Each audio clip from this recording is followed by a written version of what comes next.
Pessoal, na aula de hoje eu tô com um texto em inglês aqui, eu vou traduzindo enquanto eu vou falando, e eu gostei muito desse texto. Ele é mais um tema dentro de psicologia do mercado, e eu vou falar por que você tem que se preocupar com o como e com o quê, e não com o porquê. E vocês vão entender isso no decorrer da aula.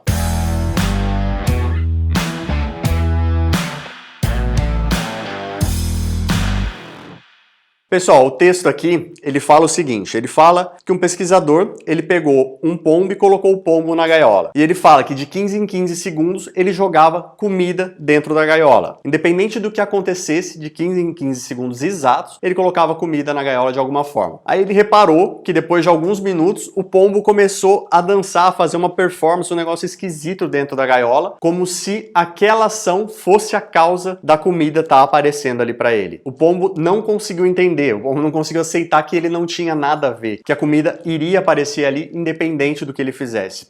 Pro pombo, na cabeça do pombo, ele tinha que ter alguma causa, algum poder sobre aquilo. E o pombo assumiu que era a dança ali, que era o ritual que ele estava fazendo. E o que você observa disso? O que é análogo à sua vida de trader? Quando você está ali no mercado, quando você está lendo notícias, quando você está lendo opiniões de analistas, a maioria, 99%, eles estão olhando o passado. Eles olham para o passado e analisam as coisas pelo passado. E daí fica muito mais fácil você ver e você encaixar uma teoria. Você pega uma teoria, por exemplo, a teoria da análise técnica, e coloca sobre aquilo que aconteceu. E daí você faz aquilo ali fazer sentido. Você olha para trás e pensa que aquilo ali poderia ter sido previsto. Poderia ter sido previsto se eu tivesse colocado essa linha de tendência. Ah, poderia ter sido previsto se eu tivesse olhado o Fibonacci. Esqueci de olhar o Fibonacci. Olha, aqui teve um engolfo. Esse engolfo aqui estava na cara, foi em cima de uma linha de suporte. Você olha para trás com qualquer teoria e acha que o mercado é previsível, acha que o mercado pode ser controlado, que você tem poder sobre aquilo, que você poderia ser melhor, que você poderia estudar mais, poderia saber mais. E isso vai te fazer ser um péssimo trader se você tiver essa convicção. Eu fico bravo algumas vezes, já fiquei bravo algumas vezes com esse tipo de pergunta, porque quando eu ouço tipos de pergunta que me levam a ver que a pessoa tá atrás de uma fórmula mágica, eu sei que não vai dar certo, eu sei que ela vai perder dinheiro com isso. E eu não sei como tentar fazer a pessoa pular esse buraco. Eu não sei, eu acho que todo mundo vai ter que passar por esse buraco para entender que todo mundo é igual ao pombo. Todo mundo acha que tem o poder sobre o mercado, da mesma forma que o pombo acha que ele tem poder sobre quando vão colocar a comida ali. Esse problema psicológico é o maior obstáculo quando eu te falo para aceitar o risco. Como que você aceita o risco se você não aceita que é imprevisível? Se você não aceita que você não pode ter poder sobre o mercado? Então você não tem que ir atrás do porquê. Você não tem que saber por que a comida está sendo colocada ali. É por causa da dança? Não é por causa da dança? Se eu bato duas vezes o pé, a comida cai? Você não pode se prender no porquê. Você tem que focar no como e no o que está acontecendo. Como está acontecendo e o que está acontecendo, não por que está acontecendo. O seu foco não tem que estar no porquê. Por exemplo, agora tem muita gente falando no mercado que o mercado precisa cair, que o mercado precisa corrigir. Eu, inclusive, acho que o mercado precisa corrigir, precisa cair, mas eu querer ir contra o mercado, eu tô focando no porquê e não no que está acontecendo e como está acontecendo. O mercado está subindo e não me importa se é porque o Fed está colocando dinheiro e se vai ser suficiente o dinheiro que o Fed está colocando em contrapartida desse número de desemprego gigantesco que eu tenho aqui do outro lado. Então eu não preciso saber se esse número de desemprego vai ser mais relevante no futuro e vai fazer o mercado cair em contrapartida aqui do Fed estar colocando dinheiro. Eu tenho que focar primeiro no que está acontecendo. Você olha para o mercado e vê uma criança. O que essa criança está seguindo? O que ela está fazendo? A criança, ela está seguindo o Fed. Ela já deixou claro que ela está seguindo o Fed. Ela não está olhando para a economia real. Então eu não posso olhar e falar, não, eu acho que é a economia real, que vai tendo muito desemprego, então esse desemprego vai causar uma recessão no futuro. Não vai ser nem questão de ir contra o Fed, é questão de ir contra o mercado. O mercado está olhando e está seguindo o que o Fed está fazendo. Então, o que está acontecendo? O mercado está subindo porque o Fed está comprando. Então, se o Fed parar de comprar, eu assumo que o mercado daí sim vai cair, mas enquanto o Fed estiver continuando a comprar e nada mudar, o mercado vai continuar subindo. É simples assim, é isso que está acontecendo. Esse é o quê? Se tem razão, se o mercado tem razão, se o que o Fed está fazendo vai gerar mais lucro para as empresas ou não, isso não importa. Isso é o porquê. O que importa é o que está acontecendo. E em segundo, você tem o como. O como é como que você tira proveito do que está acontecendo. Não importa o porquê que está acontecendo. O que importa é o que realmente está acontecendo e como você tira proveito disso. O como você tira proveito disso é o gerenciamento de risco. Nesse caso, o que seria o gerenciamento de risco? Você poderia estar errado de duas formas. Uma seria você apostar na alta ali, tá subindo, o mercado tá subindo porque o Fed está comprando. Você aposta na alta, mas errando o time. Você aposta na alta numa hora que o mercado já precificou. Ele já subiu muito e já precificou toda essa compra, toda essa injeção de liquidez no mercado. Essa é uma forma de você estar errado. A outra forma de você estar errado é quando você comprar o Fed lá e colocar uma notícia no mercado falando que ele vai diminuir a compra, que ele vai diminuir a injeção de liquidez. Aí sim, você tem ali definido qual que é o seu risco, como que você estaria errado. Aí você vai olhar no gráfico para entender em qual preço, abaixo de qual ponto, que se você tivesse comprado, se o preço caísse abaixo daquele ponto ali, você estaria errado. O Fed estaria deixando de comprar ou o mercado já teria precificado toda essa compra. Então, no como, você usa a análise, você usa algum tipo de análise técnica, análise gráfica, tape reading, análise fundamentalista, análise macroeconômica, mas depois de ter definido o quê. E daí, em outra aula de psicologia, eu falei para você tomar cuidado com as notícias, com as pessoas que você acompanha, porque essas pessoas elas estão preocupadas, na maioria das vezes, com um porquê, e isso vai atrapalhar o seu psicológico. O trabalho de um analista, o trabalho de um cara que escreve no jornal lá na parte econômica é encontrar o porquê, é opinar sobre o porquê. E o porquê não importa para você, o que importa é o que e o como. Espero que não tenha ficado confuso. Para quem não operou, eu acho que tem quase certeza que vai ficar confuso, mas quando você começar a operar, você vai ver alguns problemas que você tem, alguns problemas psicológicos, e você vai conseguir ligar com a história do pombo ali, eu espero. Qualquer dúvida, pergunta no Telegram. Até a próxima aula.